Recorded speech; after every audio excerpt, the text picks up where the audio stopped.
हम लोग के सर्वमान्य नेता, जैसे अम्बेडकर साहब को हम लोग सर्वमान्य नेता मानते हैं पूरे हिंदुस्तान भर के लोग, उसी तरह से बिहार के सरजमी पर अति पिछड़ों के जो सर्वमान्य नेता थे उनका नाम था जननायक कर्पूरी ठाकुर।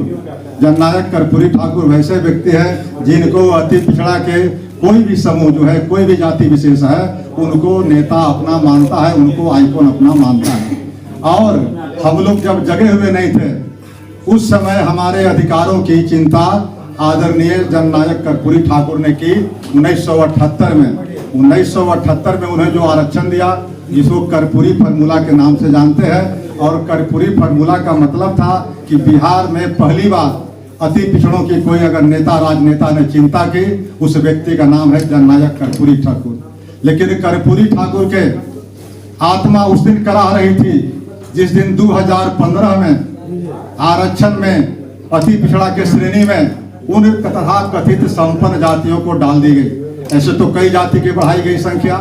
जननायक कर्पूरी ठाकुर के समय मात्र 94 जातियां थी, लेकिन 94 जातियां को कुछ कालखंड में सरकारों ने अपने अपने हिसाब से जातियों की संख्या बढ़ाते गया, और जाति की संख्या बढ़ते बढ़ते 127 जाति हो गई। लेकिन कुछ जातियों को विलोपित भी किया गया। कुछ लोग रहेंगे पूरे बिहार भर के अति पिछड़ा की जो 110 जातियां हैं उसके साथ ही उसमें शामिल रहेंगे। उस रथ पद यात्रा का हरी झंडी दिखा करके जो वहाँ के कर्पूरी ठाकुर जी के जो बड़े सुपुत्र हैं और आज के तारीख में माननीय राज्यसभा के सांसद हैं आदरणीय रामदास ठाकुर जी, उसको हरी झंडी दिखा करके पद यात्रा को रवाना करेंगे कर्पूरी ग्राम से। और वह पद यात्रा 2 अक्टूबर से चलते चलते विभिन्न रूटों से चलते चलते विश्राम करते करते 7 अक्टूबर को हम लोग पटना पहुंचेंगे। और पटना में मिलर स्कूल का मैदान पहले से बुक है। मिलर स्कूल के मैदान में हम लोग का समापन समारोह होगा। लेकिन समापन समारोह के अवसर पर आरक्षण बचाओ सम्मेलन भी होगा, जिसमें लाखों लोगों के आने की संभावना है। और पूरे बिहार भर के हर जिले से 110 वंचित तबकों के जो लोग जातियां हैं उससे लोग शिरकत करेंगे। और वह जो 5 सूत्री मांग है उसको मैं एक बार पुनः बता देना चाहता हूं। पहला जो मांग है, तेली, तमोली, दांगी को मूल अति पिछड़ा की श्रेणी में से हटा करके उनका एक अलग ग्रुप बनाया जाए। अगर संभव हो तो जिस तरह से BC1 BC2 है उस तरह से BC3 उनका ग्रुप बना दिया जाए, और उनकी जो जनसंख्या का अनुपात है उस अनुपात में उनको आरक्षण भी दे दी जाए। इसलिए मैं कहीं से भी किसी जाति के विरुद्ध हम लोग नहीं है।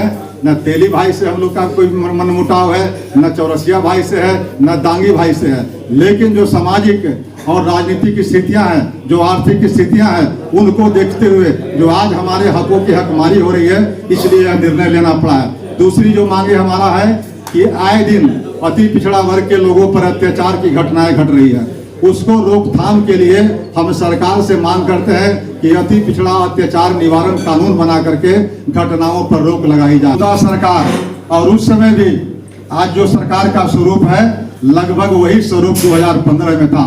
और उस सरकार ने ये 3 तथा कथित संपन्न जातियों को अति पिछड़ा के मूल श्रेणी में शामिल कर दिया। अब शामिल करने से जो हमारे अधिकारों पर कुठाराघात हुआ, जो हमारे हकमारी की गई, इसका 7 वर्षों से और आज 8 वर्ष होने जा रहा है। ऐसा नहीं कि आज हम प्रेस कॉन्फ्रेंस कर रहे हैं, आज हम जगे हैं। जिस दिन यह मामला कैबिनेट में आया था उस दिन से हम जगे हुए थे। उस दिन भी माननीय नेता लालू प्रसाद जी के यहाँ हम और दानी प्रजापति जी, किशोरीदास जी भी नहीं आए हैं, हम लोग गए थे और उनको आगाह किया था। लालू जी ने भी भरसक कोशिश की थी, लेकिन ये मामला नहीं बनी। उसके बाद हम लोग उच्च न्यायालय गए। न्यायालय में भी संपन्न जातियों के खिलाफ ये जो विपन्न जातियां थी नहीं टिक सकी। फिर उसके बाद मामला अभी सुप्रीम कोर्ट में लंबित है।